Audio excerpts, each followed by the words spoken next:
What's going on, everybody? Tom here with Black Sheep Keto, and welcome to another delicious recipe just for you subscribers out there. And if you're not a subscriber yet, please consider doing so. Now today, everybody, we're going to be making an awesome keto edible cookie dough. Now this is kind of a new thing on the scene that I actually first saw when I was in Manhattan probably a year and a half ago, and there's actually a place that opened up just down the road.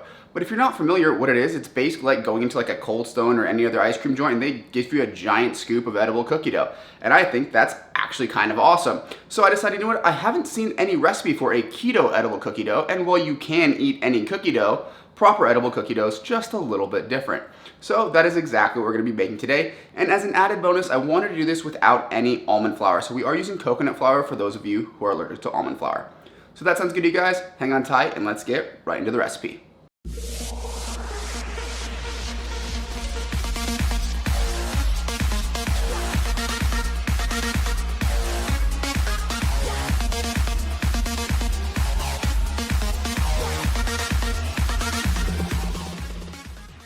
Welcome to this recipe for our awesome keto edible cookie dough. Now today, to start things off, we're gonna go with our dry ingredients, which are as follows. Right here, I've got half a cup of coconut flour. We have a 1/4 teaspoon of xanthan gum. Now I tried to not use xanthan gum in this recipe because I do get a lot of people asking me how they can avoid it or how they can substitute it out of a recipe, which most times when people ask me those questions, I really don't know. I've never tried it. It's just you guys would have to experiment. But in this case, I did try it without the xanthan gum, and the dough feels a little bit crumbly, which I didn't like. So I went ahead and added the xanthan gum back in. And then we have 1/8 teaspoon of pink salt. Now that is all of our dry ingredients. We're gonna go ahead and just give this a quick whisking and break up any clumps that we see. And then set it aside and come back with our wet ingredients. All right, everybody, I am back with our wet ingredients. So first off, we have 8 tablespoons or 1 stick of melted butter. We're gonna add in 2 tablespoons of Lakanto's monk fruit sweetener. It's a monk fruit and erythritol blend. If you don't have it, use your favorite sweetener blend. Then we've got 1/4 teaspoon of liquid stevia. Now this is the stuff that is 24 times sweeter than sugar. So if you bought one that's like 350 times sweeter than sugar, you're gonna have to scale that down a lot. Then we have 1/3 cup of heavy whipping cream. Now this has been brought to room temperature just so that it mixes well with the melted butter. And then we have a 3/4 teaspoon of vanilla extract. Now that it's all in the same bowl, we're gonna go ahead and give it a quick mixing.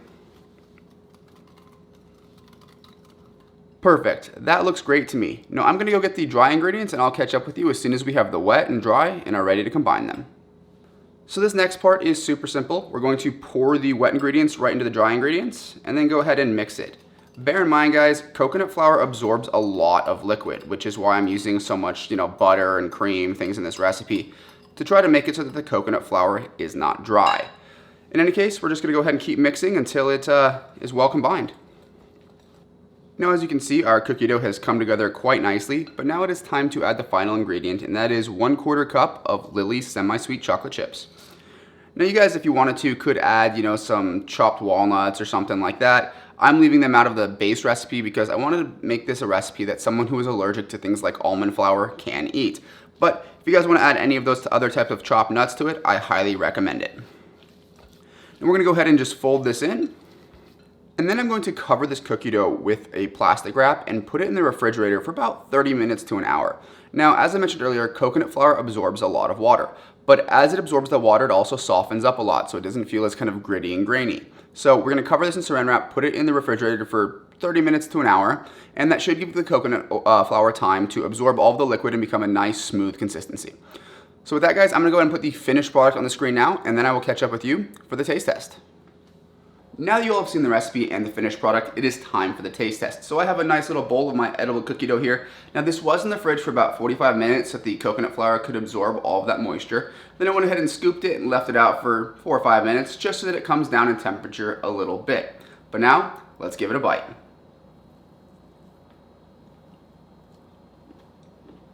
Now this stuff is actually pretty awesome. You do get a mild coconut flavor from the coconut flour that we use, but adding quite a bit of vanilla in there mixed with the sweeteners and butter, it doesn't come as an overpowering flavor of coconut.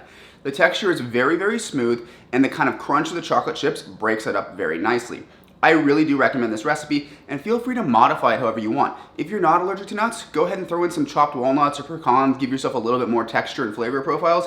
But this is a great base chocolate chip edible cookie dough recipe. For those of you who want to, do some experimentation on your own, it is perfect.